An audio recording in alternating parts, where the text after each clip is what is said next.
Assalamualaikum warahmatullahi wabarakatuh. Salam sejahtera, Om Swastiastu, Namo Buddhaya, Salam Kebajikan. Good afternoon, ladies and gentlemen. Welcome to the technology session, the 46th IPA Convention and Exhibition. I would like to welcome all participants who joining us virtually from convex.ipa.or.id, and thank you to all offline participants in the Assembly Hall Jakarta Convention Center. My name is Saan Kurniawan. It's a pleasure for me being host for today. In this session, we are going to discuss energy transition and CCUS programs in Indonesia. Special for today, we are going to discover Pertamina CCUS initiative for energy transition, CO2 utilization, CO2 reforming, and also how to create valuable products using CO2 as a raw material. Then we are going to find out how digital can accelerate CCUS projects in the presentation by Schlumberger team. So ladies and gentlemen, this is technology session.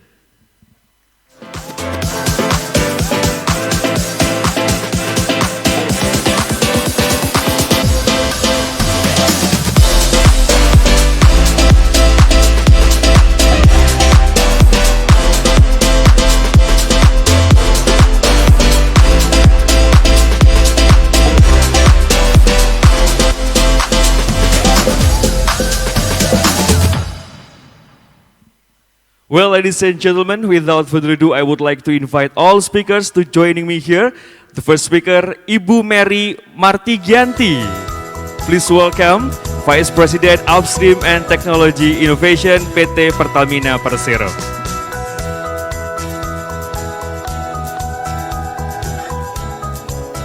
And also I would like to invite Mr. Taufik Besadat, Digital Sales and Commercial Manager Schlumberger Asia. And our last speakers, Bapak Ngurah Beni Setiawan, Asset Consulting and Digital Subsurface Manager, Schlumberger.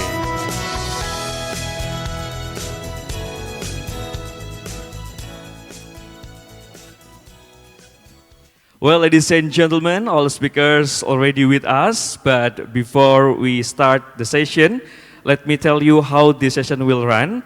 Firstly, all speakers will deliver the presentation for about 15 minutes. And start from Ibu Mary, and then Mr. Taufik, and then Bapak Beni. Following that, we will have a question and answer session, but you can drop your questions along the presentation using chat box for online participants, and for offline participants, you can also drop your questions by scan QR code on the screen. Just a reminder, Bapak dan Ibu, ladies and gentlemen, don't forget to mention your name, institution, and to which speaker the question addressed. And finally, the session will be end by a conclusion. So, ladies and gentlemen, in the very first, let's give us our full of attention to the presentation from Ibu Mary. But before Ibu Mary deliver the presentation, I would like to introduce you first the biography of Ibu Mary. Ibu Mary Martigianti has over 25 years of multidiscipline and diverse team. Her background education is a Master of Chemical Engineering of University of Tulsa, Oklahoma, USA. Her expertise is related on commercial, business strategy, project management, and upstream research aspect. Previously, she held many strategic and leader positions such as Vice President Business Development PT Pertamina Gas. Currently, she is leader for 40 researchers, scientists, and engineers at PT Pertamina Persero Upstream Research and Technology Innovation. She is also actively involved in national, international events and development of several gas projects in Pertamina. Now, ladies and gentlemen, please welcome Ibu Mary Martigianti.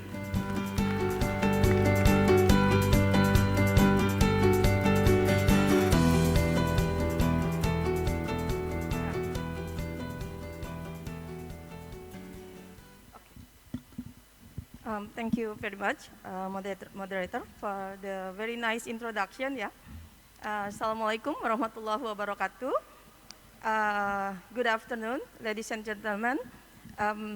Hope you are all in a very good condition and a great happiness today. Yeah?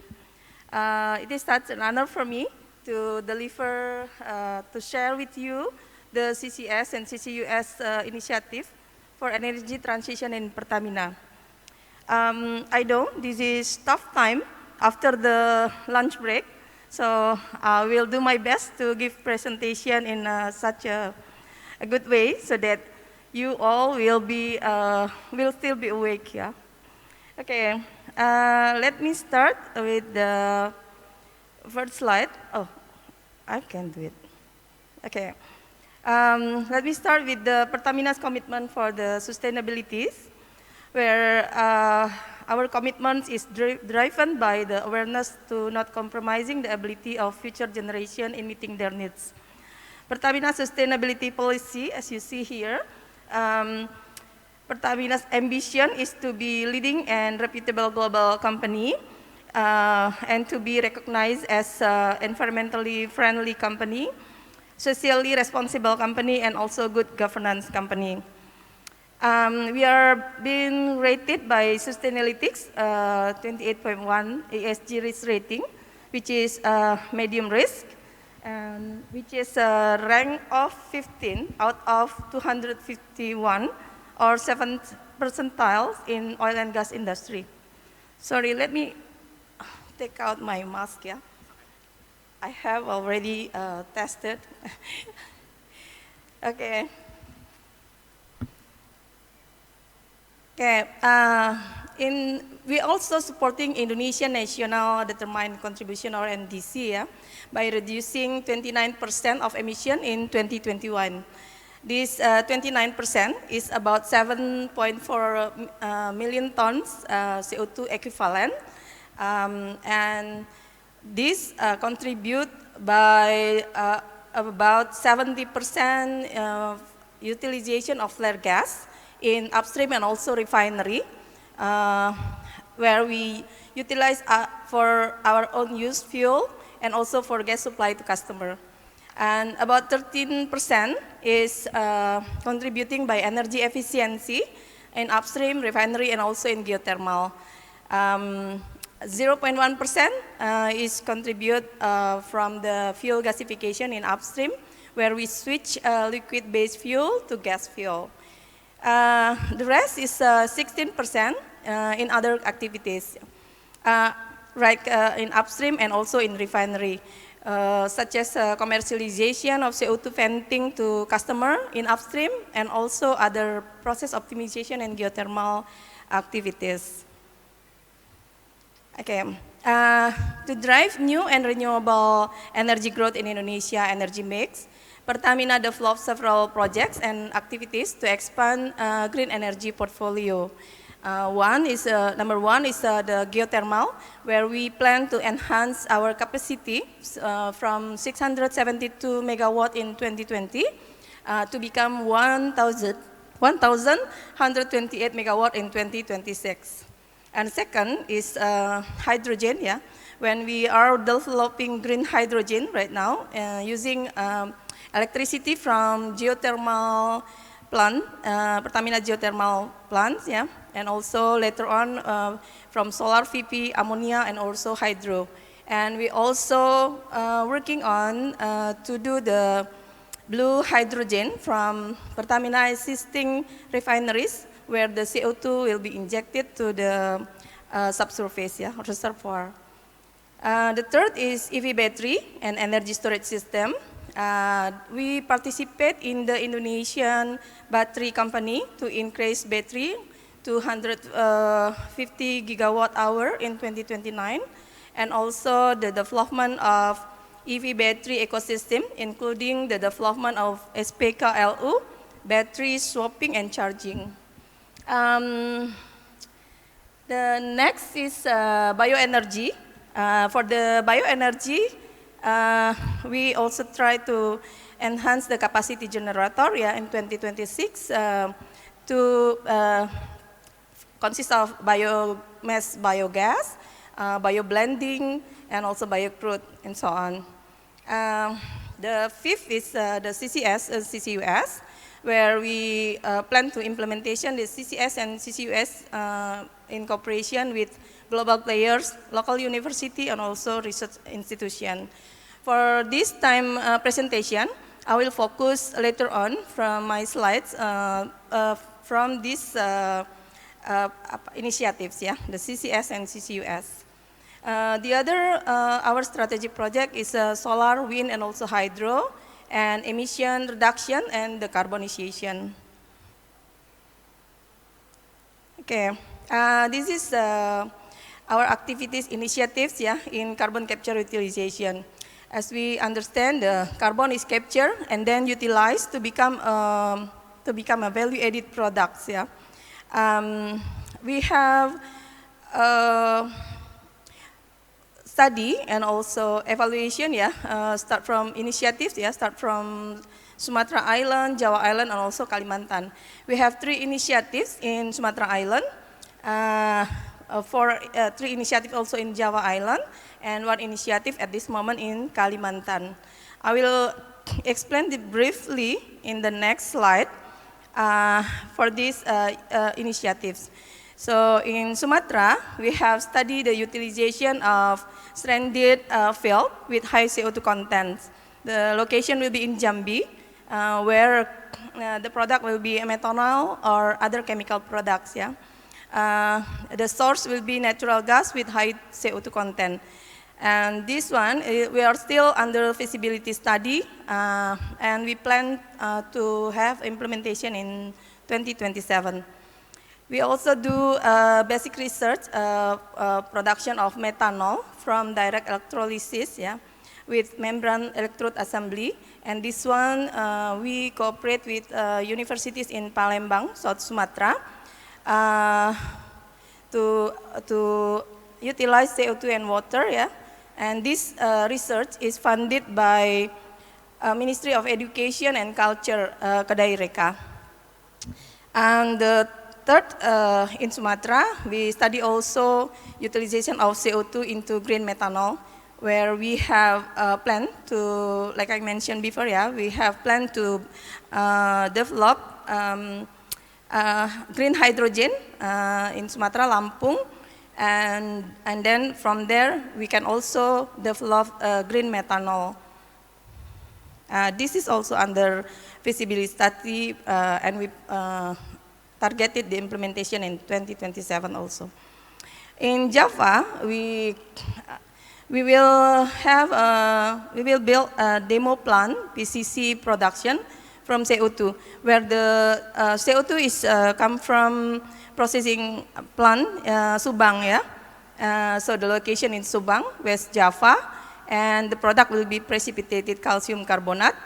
The status right now is that we already have a pilot plant, and we will do field tests for the pilot plant, and later on, start this year or next year, we start building a demo plant with production of around 20 kg per hour, and the demo plant hopefully will be on stream on 2025. The other activities, initiatives, CO2 fixation with microalgae. Yeah. For this one, the location will be in Semarang, Central Java. The product is biomass product for supplements and also for animal feed.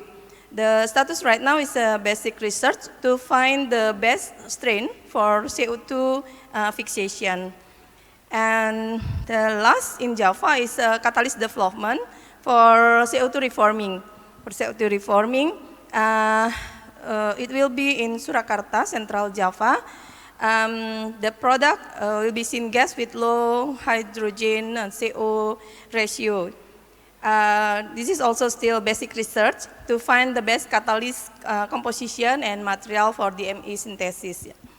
And the last is in Kalimantan. We have carbon capture utilization study by utilize CO2 from our refinery in Balikpapan and also CO2 from hydrogen plant, whether we can use to become a value-added product, or we can also inject the CO2 to the reservoir so that we can have blue methanol. These all initiatives, yeah, we collaborate with university, research institution, and also global players. This one is as the topics are, as the title of presentation today, the CCS and also CCUS initiatives. Yeah, we have 3 initiatives in Sumatra, 4 in Java, and 1 in Kalimantan, and 1 in Sulawesi. And this is also the development is cooperation with global partners and also universities and research institutions. I will give a brief explanation, information, yeah, about our initiatives in Sumatra, such as number 1 is CCS hub in Central Sumatra. The source of CO2 will be from refinery, power plant, and other industry near Central Sumatra. And for this one, we see 3 fields,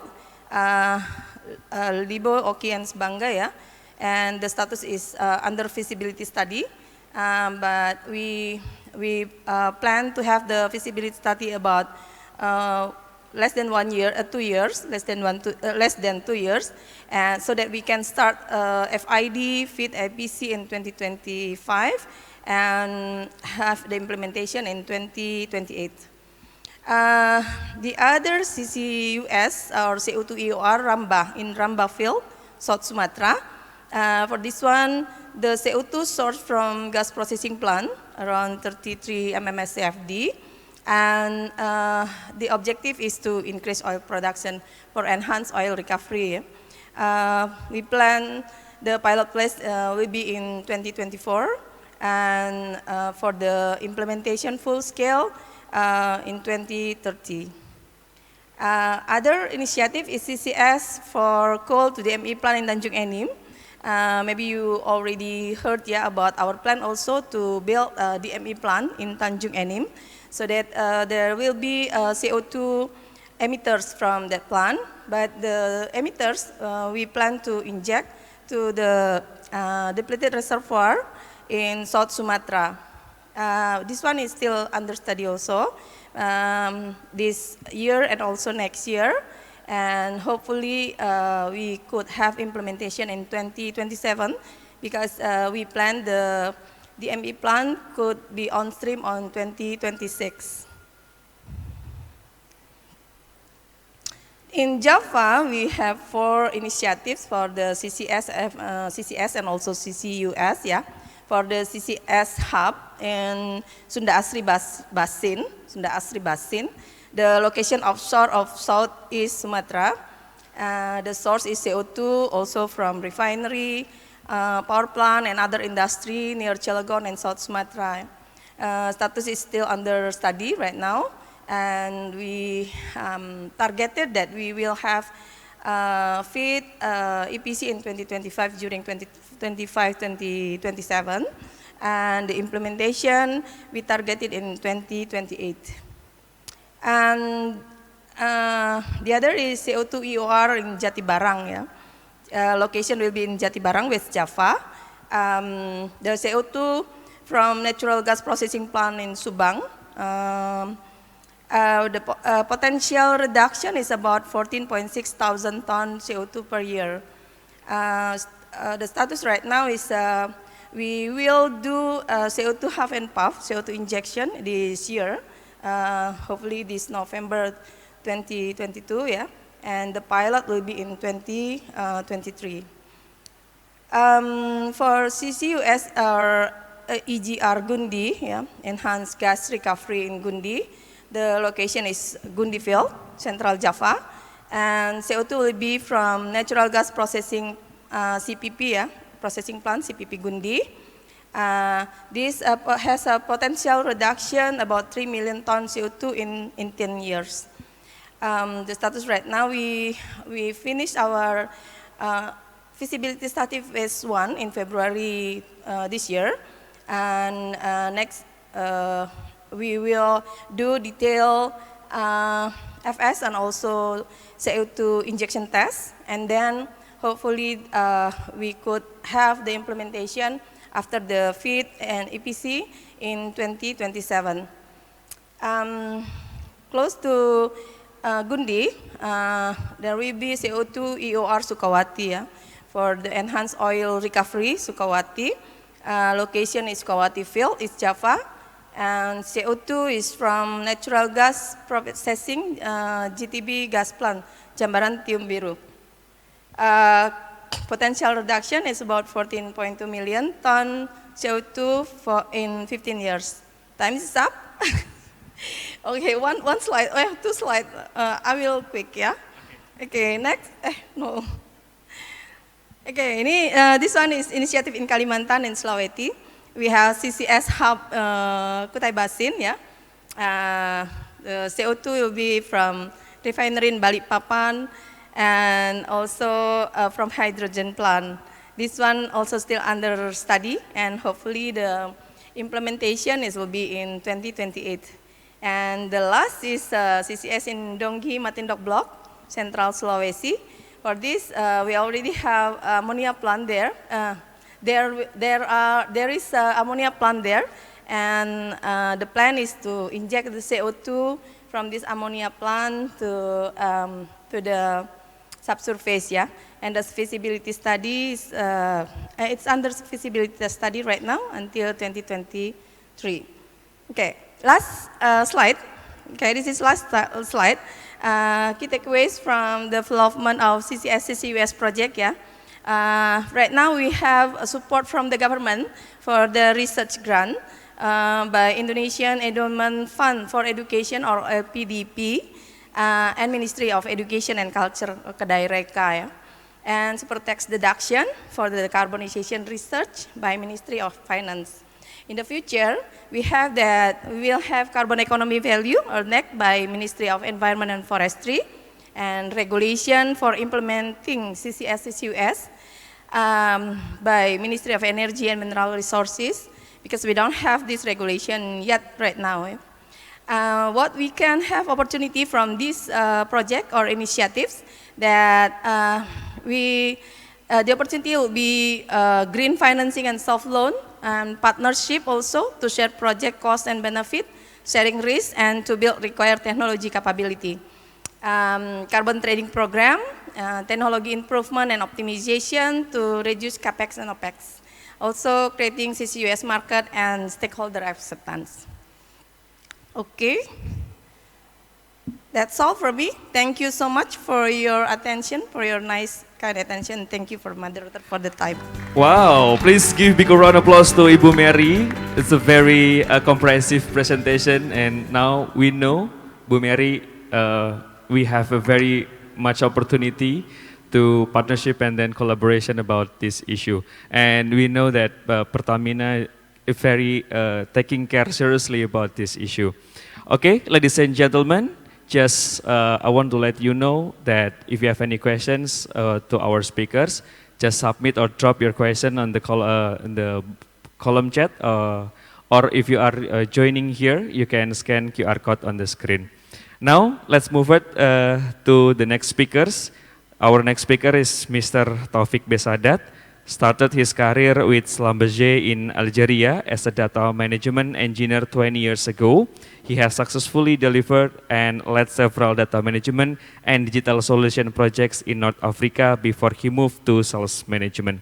His first international assignment was in 2007, and currently he is assigned in Schlumberger Asia as a digital sales and commercial manager since 2018.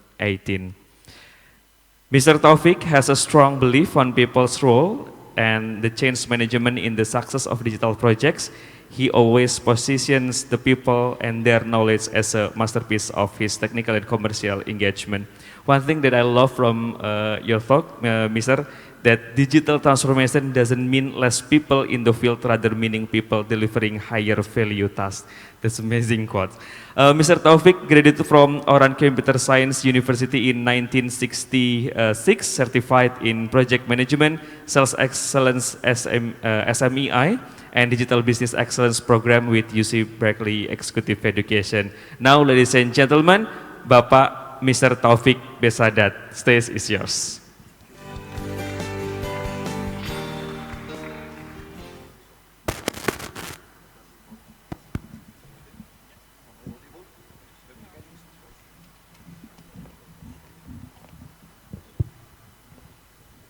Thank you very much for this warm welcome, and I would like to thank Ibu Mary for the very informative presentation. So, Babak dan Ibu, Assalamu alaikum wa rahmatullahi ta'ala wa barakatuh.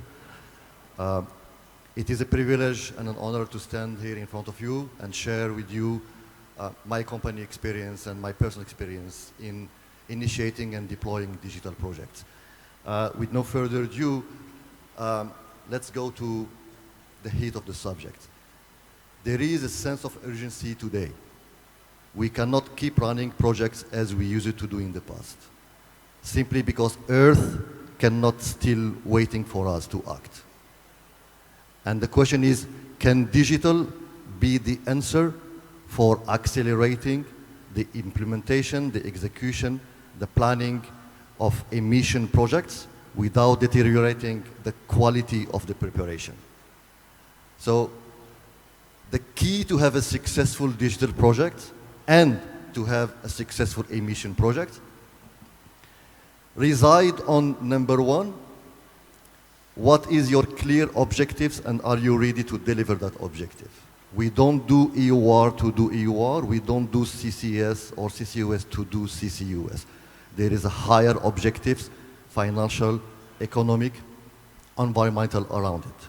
Number two, are you equipped with the right digital platform environment system that is enough open to absorb all the existing innovations to accelerate your work? And number three, do you have the data to do the work you intend to deliver? So let's start with number one, your objectives. This is what we do every day. We move from point A to point B. It can be a couple of minutes journey, it can be a day trip, it can be a couple of days trip. And the more complex is your trip, the more variables you will start to consider and options to look at.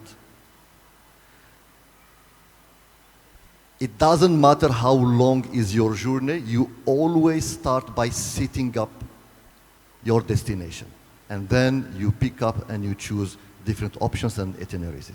Same applies for any digital project that you intend to trigger or to initiate in your organization. But the thing is, your goal or the goal of your digital project must be attached to your organization business objectives. Some customers or organizations, they partner with us to initiate some projects, such as specifically during the pandemic, they wanted to enable working from home. They wanted to centralize applications, data, so on and so forth. These are IT projects. We are not saying that these projects are bad or not good for the organization, but they are IT projects, they are not digital projects. A digital project must be attached to your company objectives to generate business opportunities. That's the goal of digital projects. Here are 6 different projects that have been implemented with 6 different customers. Some of them are cloud-based, public cloud, some of them are on-prem. The first line, the 3 examples in the first line are very tactical objectives, digital objectives, accelerating seismic simulations. Why? Because customers wanted to achieve a specific deadline or take an FID decision before a specific date. The line below, the 3 examples, are highly strategic objectives. I will give you 2 examples here just for the sake of saving time. Number 1, WPO or well portfolio optimization. This customer was facing every year the same issue. The time for his team to come up with well candidate ranking for the workover is taking so long time. So by the time they start the executions, the subsurface conditions has changed so much. So the workover or the additional production coming from the workover operations is not as expected in the beginning. So they implemented a digital solution to accelerate the planning, to make or to shorten the preparation as much as possible, and again, without deteriorating the preparation or the quality of work. And they managed to reduce the time of the planning by plus 90%, with hopefully very positive workover operations with the production increase. Jumping to the last example, which is the subject of today's presentations or discussions, is a customer that was willing to initiate an emission project. But here is back to my first slide. The objective is not to double, triple, or multiply by 5 the volume of carbon sequestrated. They had at the same time the objective to reduce by 25% the emissions, and at the same time improve the recovery by 70%. All these examples are public, and my team and I will be very happy after the presentations if you would like to expand in any of those examples and how they may apply to your organizations. Now, in a more practical way, where can we do that and how can we do that? This is a very generic drawing of how a digital environment can support or should be built to support your digital projects. We are talking here about a cognitive digital environment that can host your data and augment the data with new capabilities so that it might or it can be consumed in a more faster, efficient way. Any cognitive digital environment is made simply of 3 layers. You have the data foundation layer, and it looks in a gray in the screen, maybe different color, the data ecosystem. This is where your data is ingested, so it gets used or ready to be consumed. Then you have the middle layer, which is what we call the services layer, or the shared services. And this is where all the services, such as the simulation engines, the exploration engines, the seismic engines, the map services, are used to prepare your data in context, so it can be consumed by either a user or an application. And the last layer is applications that can be either what we call petrotechnical suites or native apps developed in the cloud technology or any other AI or machine learning algorithms that accelerates the work. Having said that, it is still not enough. The reason why, the pace of the innovation in the AI is increasing in a speed that we have never seen before.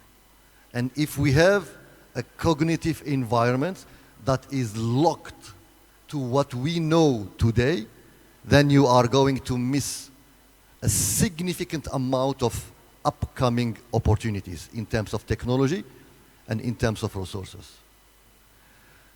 We use it to use a normalized data system. One of them is PPDM, in order to allow different players to come and contribute in the workflows. Moving forward, most of the innovations and the developments in the AI, or let's be more practical and say ML, are executed or will start to be executed on OSDU.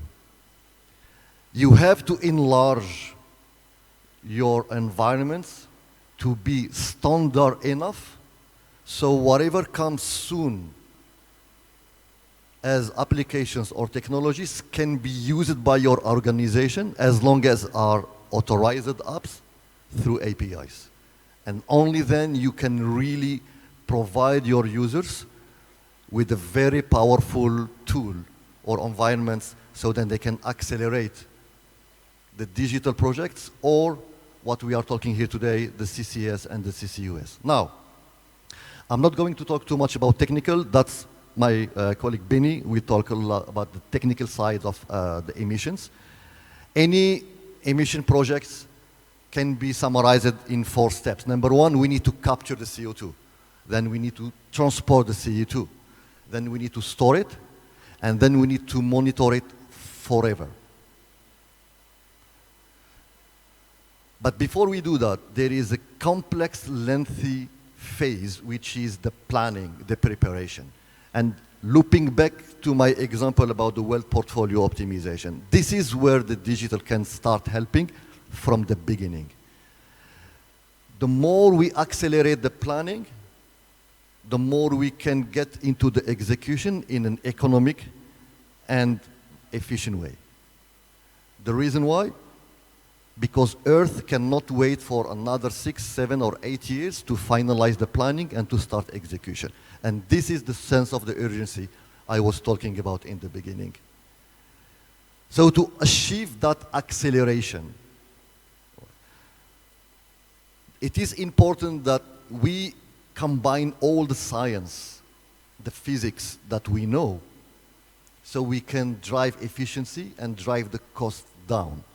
Because we need to keep this industry and this business, I'm not going to say profitable, but positive. So planning, optimization is a key, and only we can do that if you have a solid data foundation. Just to summarize a little bit before I close the presentation, and looping back to the title of my slide, can digital accelerate emissions control or management? I am firmly convinced that the answer is a big yes. We can do that if we manage efficiency to accelerate the planning phase and the execution phase.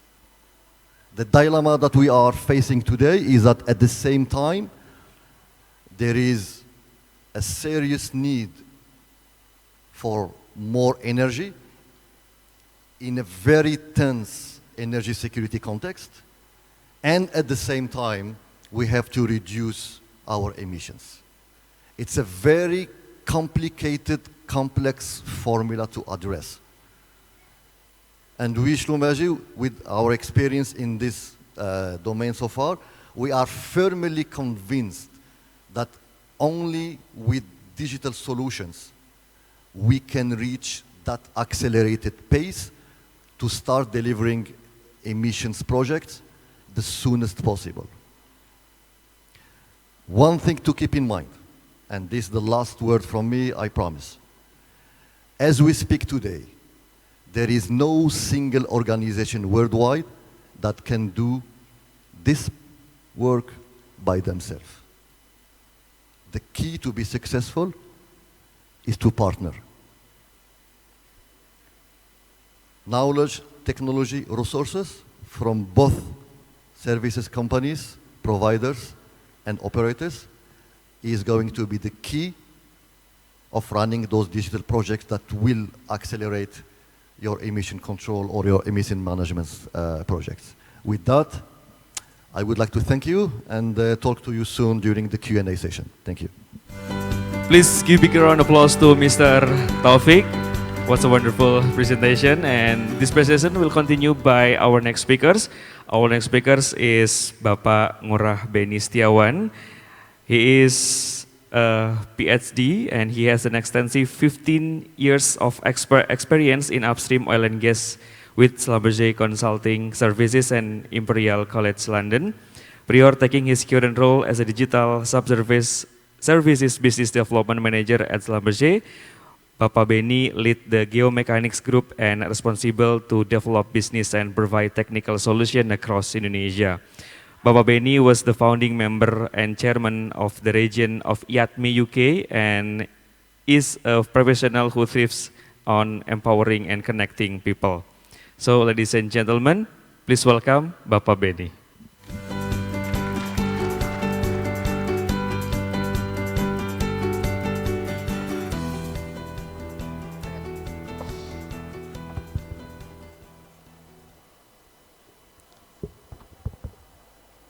I pick up what message from Taufik's presentation is about utilizing all the data.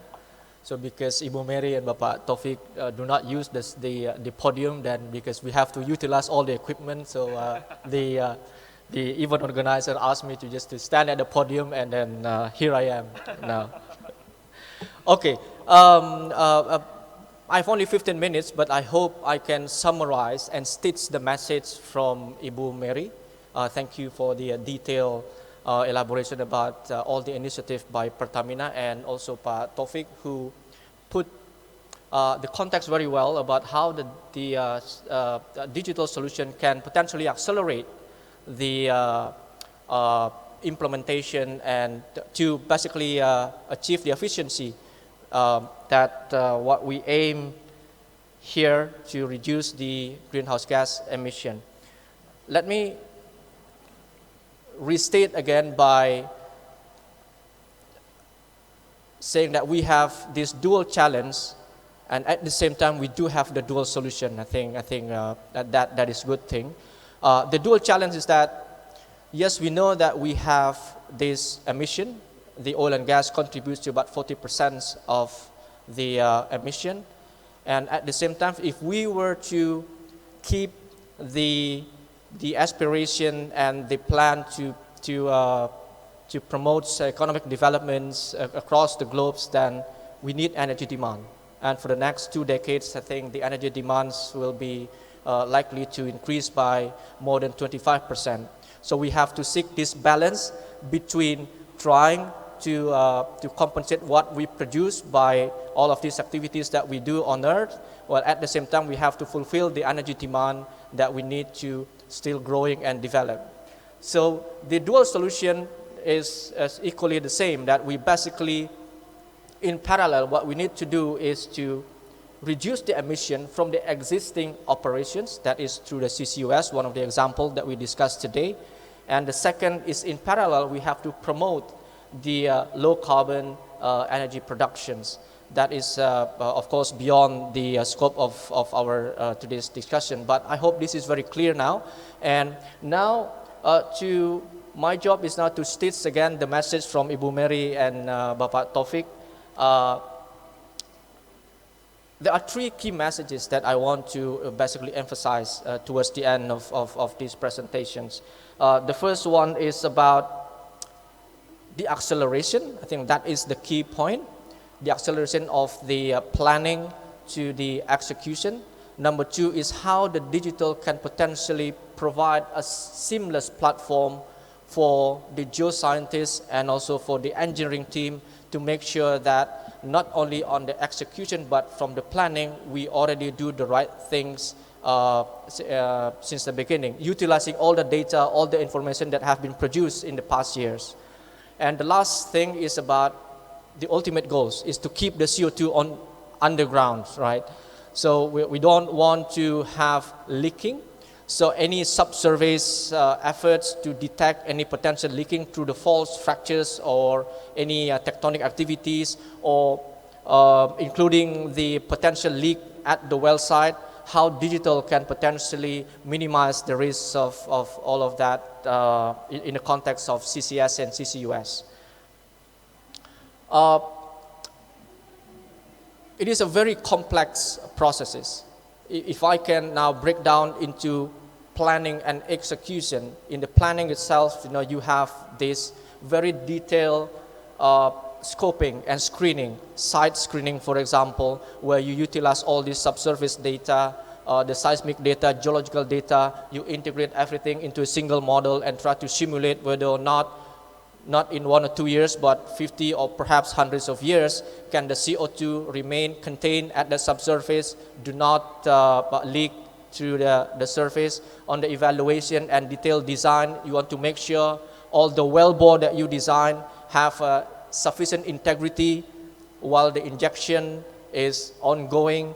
So all of that requires a detailed design in which a digital solution, the implementation of AI and machine learning, and consuming all the data that has been produced in the past years can definitely improve the efficiency, and not only the efficiency but improve the accuracy of the processes. If we move to the execution now, once everything is kind of done on the construction, operation and monitoring element of it, definitely digital has a significant role to making sure that, for example, by using the edge computing, you put the sensors at the wellhead, so anything happening at the wellhead, you can just instantaneously shut in the well, for example, without sending anyone to the well site just to detect or collect the data like what we've done in the past, or some of us still doing it today. So let me just go through one by one and looking at what it is exactly is. The first one, in the realm of subsurface and surface evaluation, it is clear, as Taufik mentions many times, that the adoption of digital solution can accelerate the cycle of planning from years, months, through the simulation and digital. For example, in the past, when we do dynamic simulation using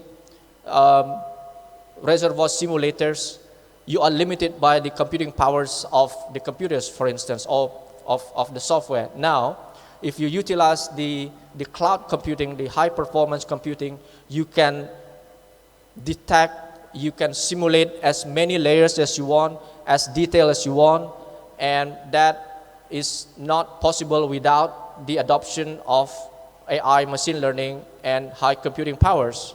Right? From the surface, for instance, when you do the capturing, make sure that the CO2 can be transported, compressed, and then ready to be injected to the subsurface. All of this has an element of digital, in which the AI and machine learning is or has a big role in making sure that the evaluation, the analysis, and the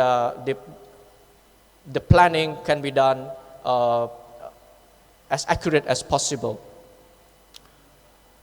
So what we want here, basically we do have all the platform, but now whether or not the platform have sufficient data to be consumed by all of these technology or approach or the software that we have now in place.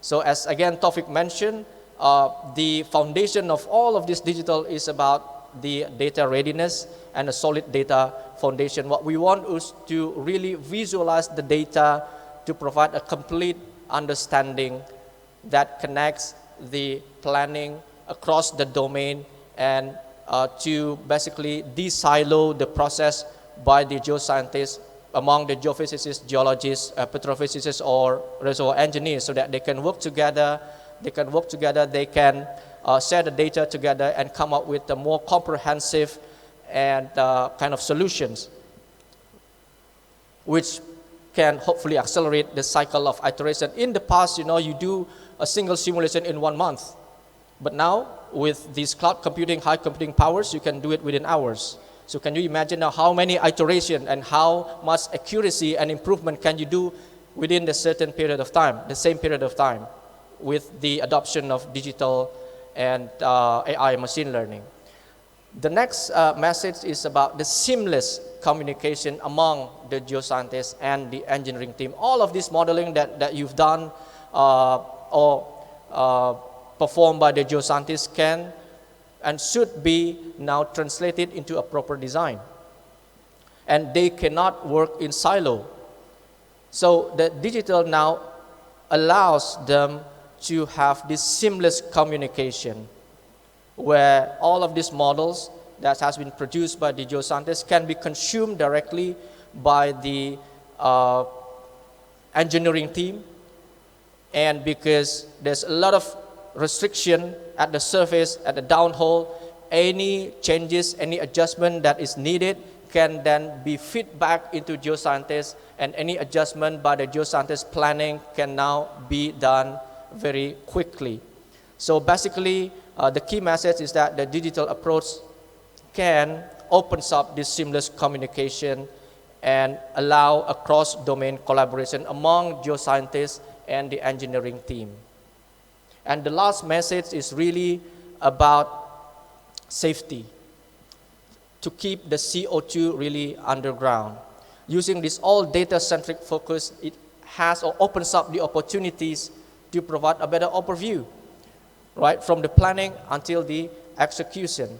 So all of these methodology that you have, the monitoring from the surface, near the wellbore, field-wide, using seismic data, using VSP, near wellbore data, or using microseismic, for instance. This allows you, or all of us, to optimize the monitoring of the CO2 to remain underground. One of the example is that, as I mentioned earlier, the adoption of the edge computing by not only putting sensors, but how that sensors is now kind of equipped with computers that can send the data every seconds to the office in the city. Anything happen at the well site can be now detected as early as possible without sending anyone or to the field, without any efforts to collect the data and now process the data when you are only in the city. So basically, the key message is that we are in the realm of everything can be done very fast and very accurate. Right. So this is, I think, the last slide that I want to share with you. At the bottom is all of this platform that we have in place now. But the question is that, do we have solid data foundation that ready to be consumed by this high-end digital platform? From the planning stage, execution, the initial scoping, you have the evaluation, construction, operation, and the injection. Do we have enough data? Are the data ready to be consumed? How's the quality, not only the quantity of the data? So really, that data is at the heart of digital technology. Having apps, software is just not enough without a proper data conditioning and without the mindset of us to consume all the data that has been produced in the past years. So finally, I want to share, I think, one story that I take from the Alice Through the Looking Glass by Lewis Carroll, published in 1871. I think maybe some of you have read the story. It's basically Alice, a girl, went into the completely different realm and met these red queens. They were running together. Until then, Alice realized that running at that speed, but Alice feels that she is still exactly in the same spot. He says that, well, you know, in our country, you would generally get somewhere else if you run this fast. And then the queen said that, oh, what a slow country that you have. Here, in my country, in this realm, you need to run twice as fast to make you move. The speed that you have now will only keep you at the same spot. Now, in the context of digital, you know, we may claim ourselves that we have adopted digital mindset. We have digitized all the documents. We have enough apps and software. But that doesn't mean that we already embrace the value of digital. We may have to run twice as fast. Whatever speed that we think is enough today may not be sufficient for us to really embrace the value and the opportunity that this digital technology has provided to us now. So to conclude, again, let me allow me to reiterate again the four messages, summarizing what Pak Taufik mentioned and what also Ibu Mary has explained earlier, that the opportunity is there. Adopting digital solution provides the opportunity for us to leverage the data more effective for effective decision making. Number two is that the digital allow us to accelerate the process from planning to execution, cutting short all the efforts that previously requires months into weeks, even hours and days. And also the most important things is this allow a more collaborative kind of action among the geoscientists and the engineering team. And lastly, if we do all these things right, and what we hope through the adoption of this digital technology, we can keep the CO2 underground. So 5 seconds remains. I think we may, Alice, in this room all together, just remember whatever we think that we have adopted digital technology may not be sufficient for us to really embrace the value of the true digital technology provides. Thank you so much. Ladies and gentlemen, please give big round of applause to all of our speakers, especially to Pak Benny. Thank you for granted the request from committee. Honestly, you're very sweet over there with the podium. I think, ladies and gentlemen, we have certainly had a fantastic overview about the technology and also the CCUS program in Indonesia. But before we see the question from the audience, maybe it's a very interesting here because our speaker is coming from different point of view. The first one is coming from the company, and the second one is coming from the services company. So maybe it will be very interesting if we know about the perspective from professional, maybe about the strengthening energy transition, especially focusing on CCUS programs in Indonesia. What do you think? Maybe start from Ibu Mary, maybe. Okay, thank you very much for the very good question. Yeah, so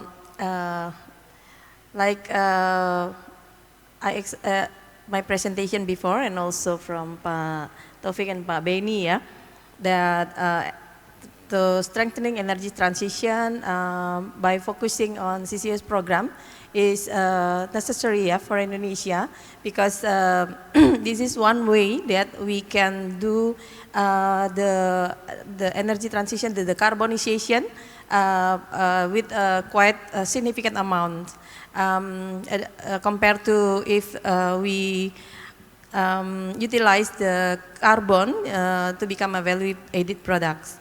And also, like Pak Benny presentation also mentioned, yeah, that we still need the fuel from apa kita sebutnya migas, ya, oil and gas, ya. Yeah. But at the same time, we need to do the decarbonization, so that how we produce the energy with low carbon. One of way is to do the CCUS, yeah, to inject the carbon itself, so that we can produce energy with low carbon. Maybe that is explanation from me. Thank you. Okay, thank you, Ibu Mary. And maybe you want to add, Mister? It's working. Yeah. As a human being, we use it to consume everything from Earth, and we gave nothing back. I think this is the first time where collectively we recognize that we need to keep producing fossil hydrocarbons. Otherwise, we will never reach the energy transition, but at the same time, we need to give back to Earth something else. Undeniably, maybe I am wrong because it's my personal opinion, not my company opinion, okay? The last drop of oil that will be produced on Earth will be produced by CO2 injection from recovery. Which means the more we become efficient in utilizing the CO2 now, the better future for our industry, fossil hydrocarbons, and for our children in the future. We should not neglect a very critical element. We might be it might be too late for us to do this, but I see here a lot of young people and the next generation. And you are the hope. We will try to set the foundation, but you need to keep it up. Why? Because you look at the problems from a different angle and you find solutions that I personally don't find. When I have issues with my tablet or my phone, I ask my daughter, which is 15, to help me with it. Why? Because she looks at the problems from a totally different angle, and that's what we need from you. And our conscience, we know that if we keep the technology as we used to use it in our past, you guys, the young generation, will not embrace it. And this is why we have to make it digital as soon as possible so you guys get attracted to it. Okay. Okay, to make sure the 2060 maybe, the target from the government maybe will be achieved soon. Yes, sir, yeah? Okay, maybe you want to add something? Yeah, I think in my opinion, carbon reduction through CCUS is no longer an option. That is for sure, especially if we were to achieve our NDC commitment by 2050 and 2060. And the key words will be the technology is there. We just need to realize that now whether or not we want to adopt and embrace the technology, use it for our own good. As Ibu Mary mentioned, that we produce enough carbons already to an extent that it's no longer sustainable. And now it is a time for us to think the opposites, right? Now, Pak Taufik mentioned that we used to extract a lot of resources from underground. Now this is the time for us to give back to the subsurface using potentially the same kind of approach and technology. The same way we drill and extract the hydrocarbons now. The next pillar I would say is about the human resources, the human capital that we need. I think in terms of curriculum, for instance, right now the awareness about this carbon is very important. Not only to make this dichotomy between fossil and non-fossil, but of course we have exactly the same roles, and we have exactly the same power to make changes by utilizing whatever knowledge and whatever activity we have done in the past, and whatever knowledge that we have gathered by producing all of these hydrocarbons in the past. I personally have, I think the problem is there. Now the option is that whether or not we want to approach the problem with the old mindset, or whether or not we want to approach these problems with a new mindset, with the adoption of digital and new technology. I think that is the question for all of us. Again, the technology is there, people is ready, a new generation is coming. This is a huge potential for us to achieve this aspiration by 2050 and 2060. Okay, wow, that's a very detailed explanation from our speakers. As we know that this issue is not only for oil and gas industry maybe, but for all industry is contribute the emission carbon dioxide, right? Okay, ladies and gentlemen, let's see. We are moving forward to see the questions from the audience who are submitted here. And for all audience here, you can submit your question by the QR code already shared for you maybe on the screen. And we are looking forward for to the next. Okay, for the first questions. Okay, the first questions is coming from Ibu Susanti from PT Surveyor Indonesia. Digital solutions are the key to ensuring sustainability. In the application, we will find some challenges before digital adoption, such as data sharing issues and different data format used. What do you think about the challenge in digital solution? Maybe these questions addressed to Mr. Taufik and Bapak Beni. Indeed, very interesting question. A little bit challenging to answer, but quite interesting. Okay, most of the challenges that we face when we deploy digital projects, surprisingly, are not tied to digital. You have the change management and the resistance to change. I don't see any issue by aggregating or ingesting various formats of data. Dailies can be in whatever format, and then you have your VSPs or seismic or just a log or production Excel sheets. The role of the data ecosystem, whether it is augmented up to, sorry, not augmented, whether it is an OSDU full or your own data ecosystem, is primarily to ingest all these data, including unstructured data and documents. It's because we keep consuming the data the way we used to be that we need to have it in a very specific format. But today, there are so many already established ML and AI algorithms that can ingest in a very fast way high volume of data to make it available either to a human being as a user or a machine learning program to detect missing data, to complement, to correct, so then it can be consumed by the final users who will be extracting the maximum value out of data sets. So the more we get the people in that ecosystem, the more we will get partners in that ecosystem, the more open is your system and the more ability of ingesting different different types and formats of data that you can in your ecosystem or in your cognitive environment. So Benny, if you want to add anything, then please feel free. Yeah, I think just a little bit.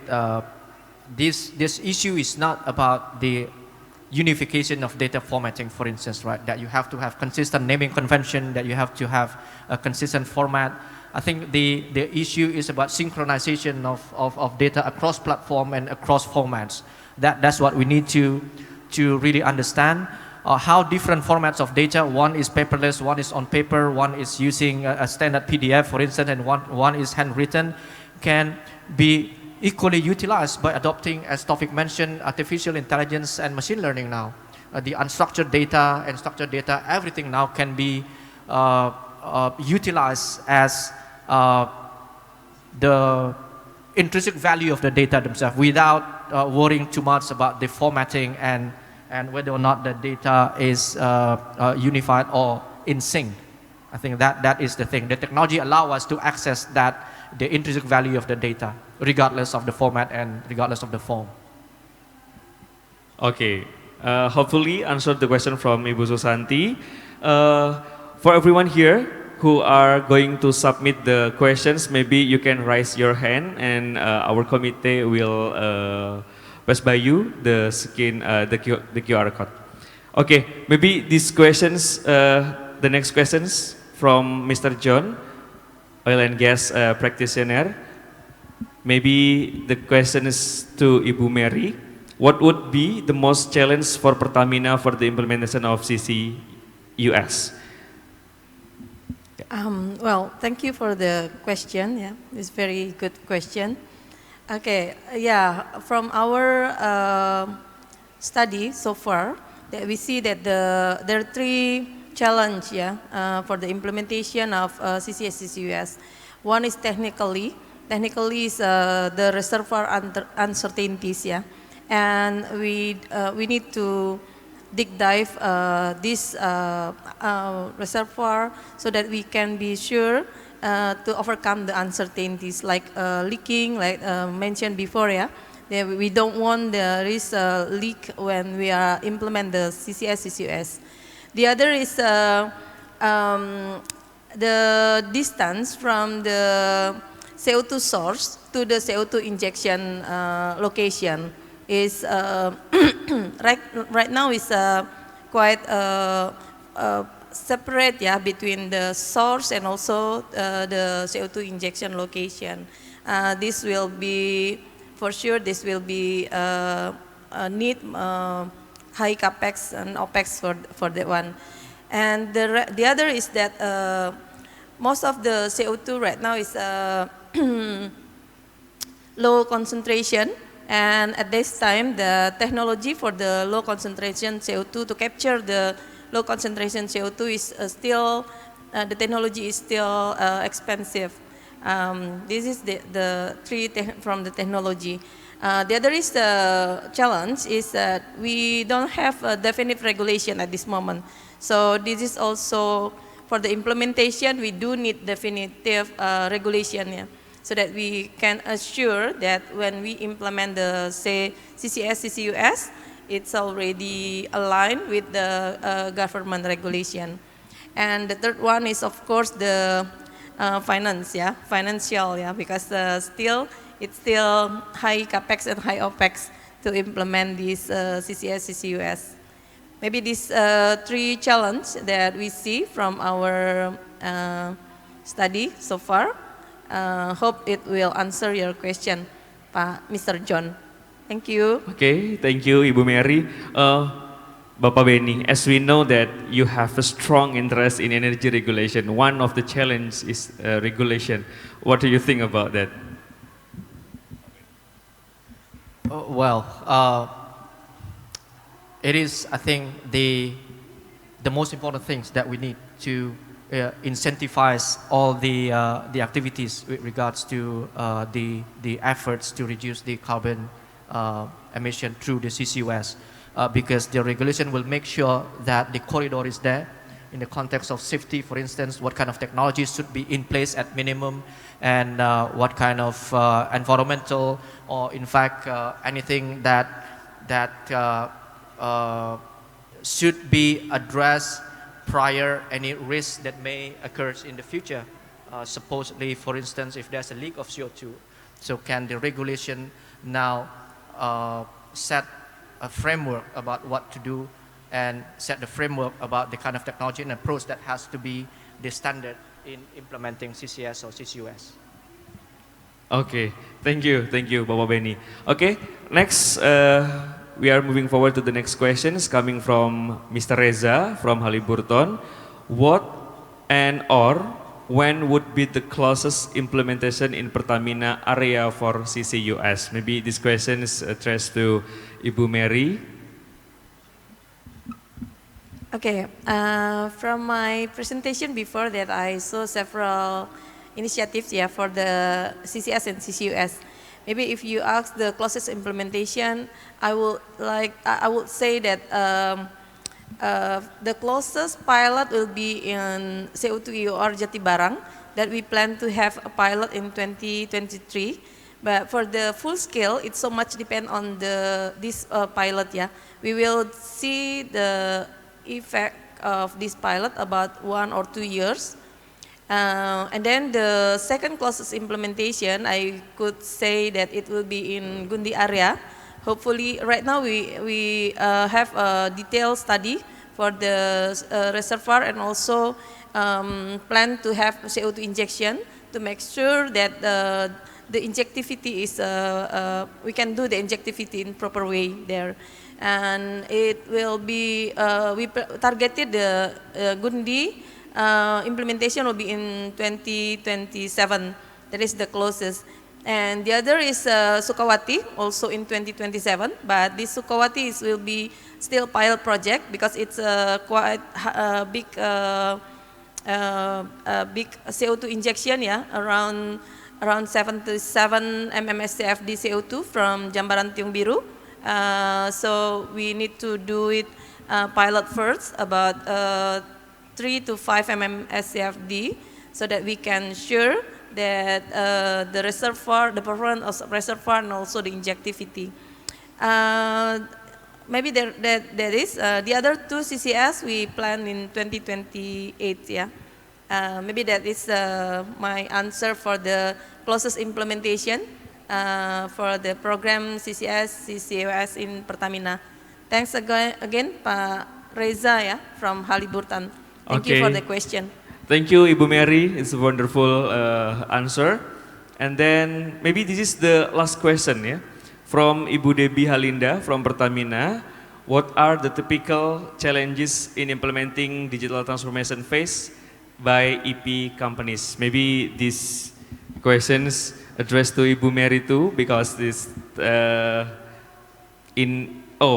this is coming to all speakers, yeah.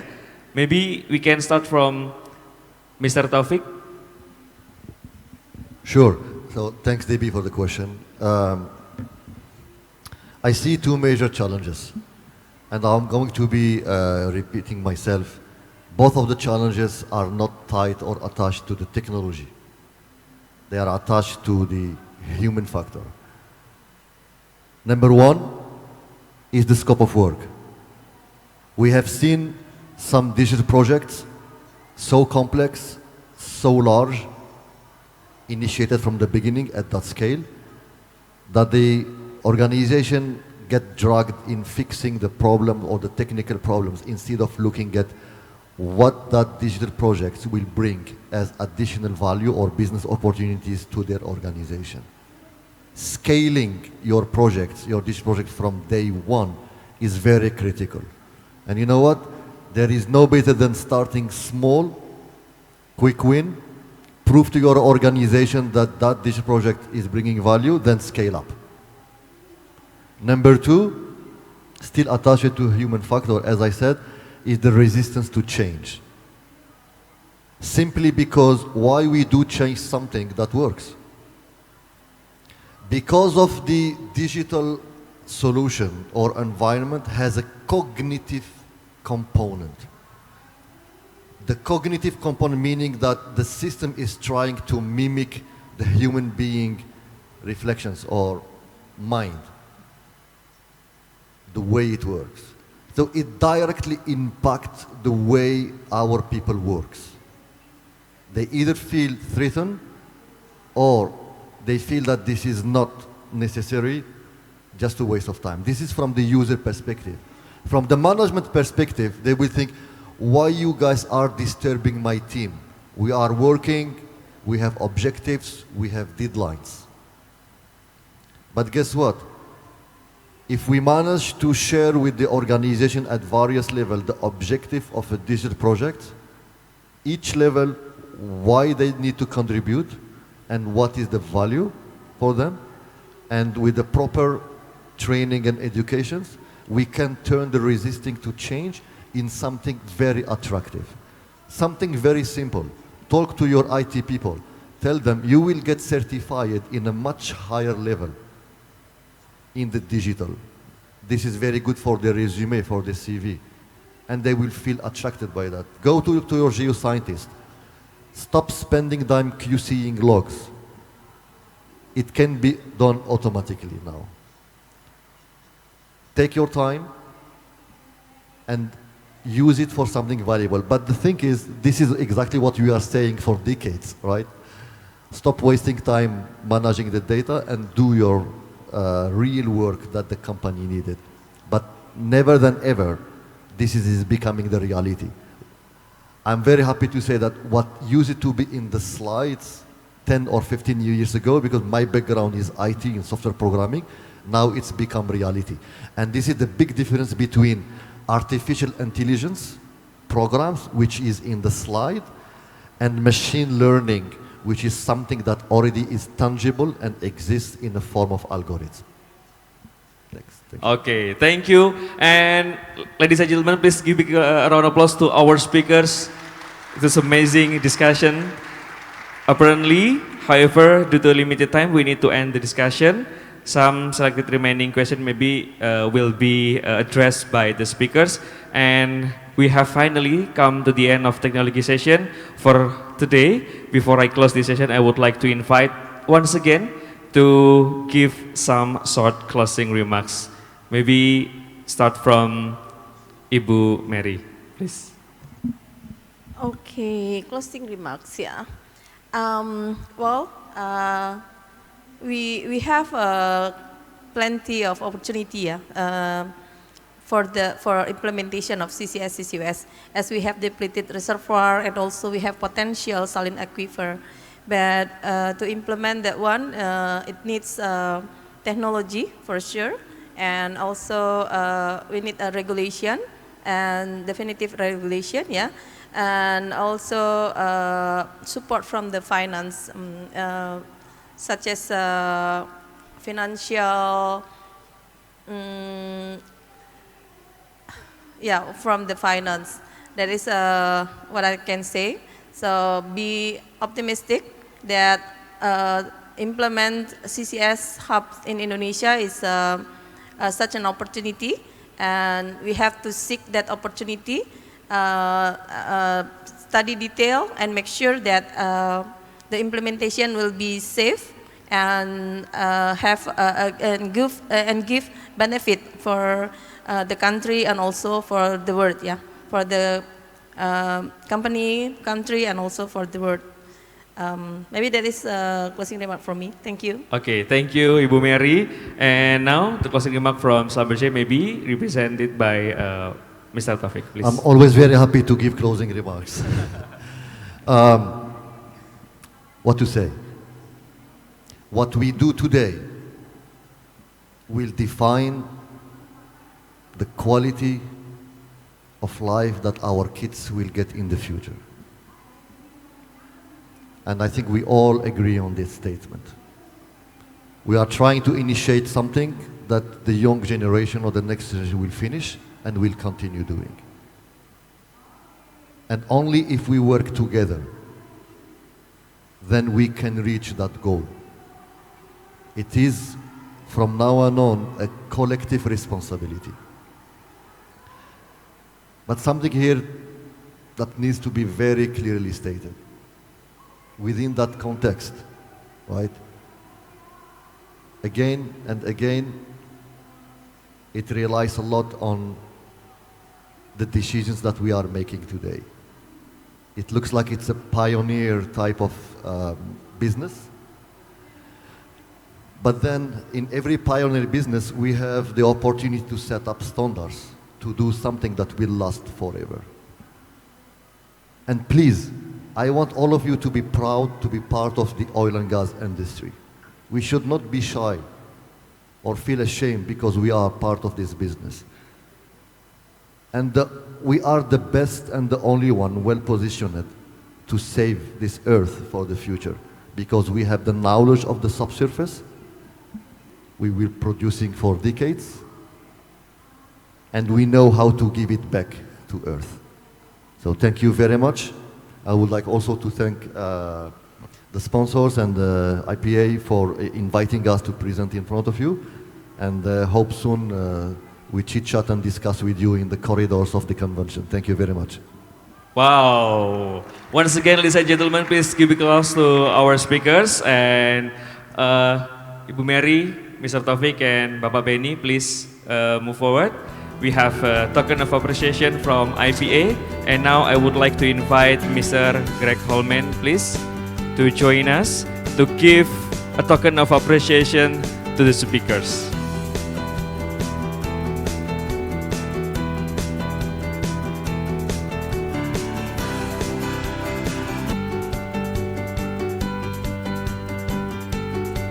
The first one, thank you so much for being here, Mr. Taufik, Mr. Benny. Yeah, Mr. Ngurah Benny so first.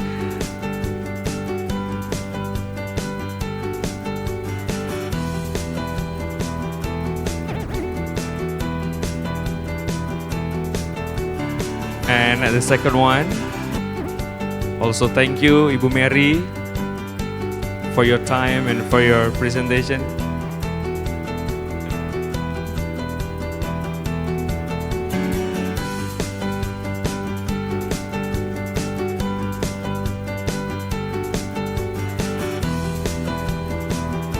And the last one, to Mr. Taufik Besadat.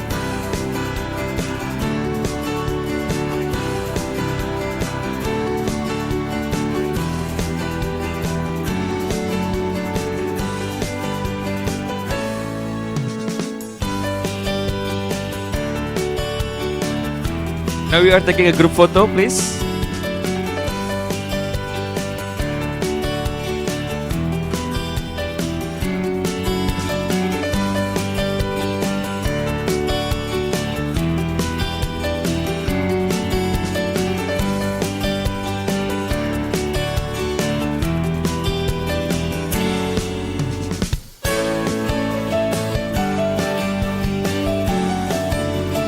Maybe I join, ya.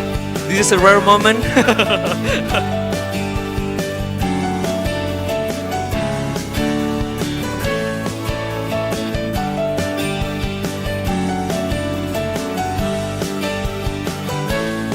Okay, thank you, Mr. Greg Holman, and then thank you to our speakers. May return to your seat, Mr. Holman, and to all our speakers. It is a very interesting discussion. To all participants, we would like to say thank you for joining us. And don't forget to join the C-Talk tomorrow, Thursday, 22nd September 2022 at 11. And you can visit convex.ipa.or.id for detailed schedule the convention program. My name is Aan Kurniawan. Goodbye. Please stay safe and wassalamualaikum warahmatullahi wabarakatuh.